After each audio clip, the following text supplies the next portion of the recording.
Mungkin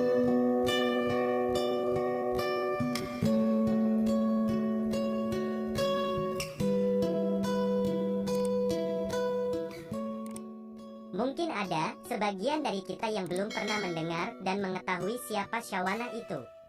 Namanya memang tidak sepopuler Rabia Adawiyah dan sufi-sufi perempuan yang lain. Namun, tahukah Anda bahwa Imam Ghazali saja terkagum-kagum dengan perempuan yang satu ini? Beliau dikenal suka menangis setiap disebut nama Allah.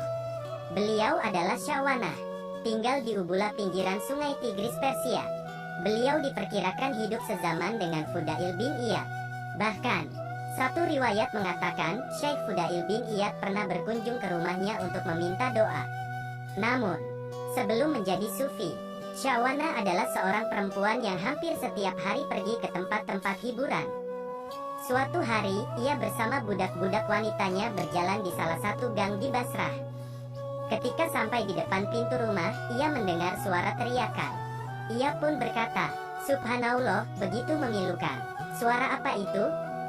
Ia segera menyuruh budak wanitanya untuk mencari tahu apa yang sedang terjadi. Budak tersebut pergi, namun tidak kembali.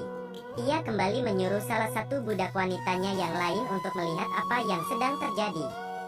Si budak itu pun pergi, namun ia tak kembali. Untuk kesekian kalinya, Syawana memerintahkan salah seorang budak wanitanya untuk mencari tahu apa yang sedang terjadi, sambil berpesan agar budaknya itu cepat kembali. Budak itu pun lalu pergi dan kembali seraya berkata, "Tuan Putri, teriakan tadi bukan teriakan orang-orang yang sedang berduka karena ada yang sedang meninggal dunia, tetapi itu tangisan orang-orang yang sedang menyesali dosa-dosanya. Tangisan orang yang sedih karena penuhnya catatan hidup mereka dengan goresan-goresan tinta hitam maksiat." Setelah mendengar laporan dari salah satu budaknya tersebut, Syawana segera pergi ke balkon rumah itu. Ia melihat seorang pendakwa yang dikelilingi oleh sekelompok orang. Pendakwa itu sedang memberikan nasihat dan wejangan kepada mereka, mengingatkan mereka akan siksa Allah sehingga mereka bercucuran air mata. Ketika Syawana ikut bergabung dengan mereka, sang pendakwa sedang membacakan ayat Al-Quran. Apabila neraka itu melihat mereka dari tempat yang jauh, mereka mendengar kegeramannya dan suara nyalanya. Dan apabila mereka dilemparkan ke tempat yang sempit di neraka itu dengan belenggu, mereka mengharapkan kebinasaan. Quran Surah Al-Furqan ayat 12-13. Setelah mendengar lantunan ayat tersebut, Syawana merasakan sakit dan kepedihan yang menyayat kalbunya. Ia kemudian berkata, "Wahai Syekh, aku adalah salah satu orang hina penghuni tempat sempit itu di neraka. Jika aku bertaubat, apakah Tuhan akan mengampuniku?" Sang pendakwa menjawab, "Tentu, jika engkau bertaubat kepada Allah dengan taubat yang sebenar-benarnya, walaupun dosamu sebanyak dosa Syawana." Syawana berkata, "Wahai Syekh, Syawana adalah saya yang setelah ini tidak akan lagi berbuat dosa." Sang pendakwa berkata, "Allah adalah zat yang maha penyayang dari segala penyayang. Tentu engkau akan diampuni jika mau bertaubat kepadanya dengan taubat yang sebenar-benarnya." Syawana pun menangis, dan kemudian memerdekakan seluruh budak wanitanya serta menyibukkan dirinya dalam beribadah. Ia bertekad untuk menebus dosa-dosanya sampai tubuhnya kurus dan tak berdaya lagi.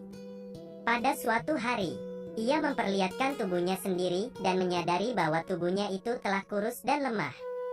Ia berkata, "Ah, di dunia ini saja tubuhku telah meleleh. Kurus sedemikian rupa, lalu bagaimana keadaanku kelak di akhirat?" Syawana selalu menghidupkan malamnya dengan mengerjakan salat, bermunajat kepada Tuhannya dan menangis karena takut kepada Allah. Ia sering menangis, sehingga orang-orang merasa khawatir jika Syawana mengalami kebutaan karena terlalu sering menangis. Mereka melecehkan sikap Syawana tersebut, tetapi dengan tenangnya ia menjawab, "Aku lebih senang jika harus buta di dunia karena terlalu sering menangis karena Allah, daripada aku harus buta di akhirat nanti karena percikan api neraka. Barang siapa di antara kalian mampu menangis, maka menangislah. Tetapi jika ia tidak bisa menangis, maka kasihilah orang yang selalu menangis karena dia mengetahui apa yang telah menimpa dirinya."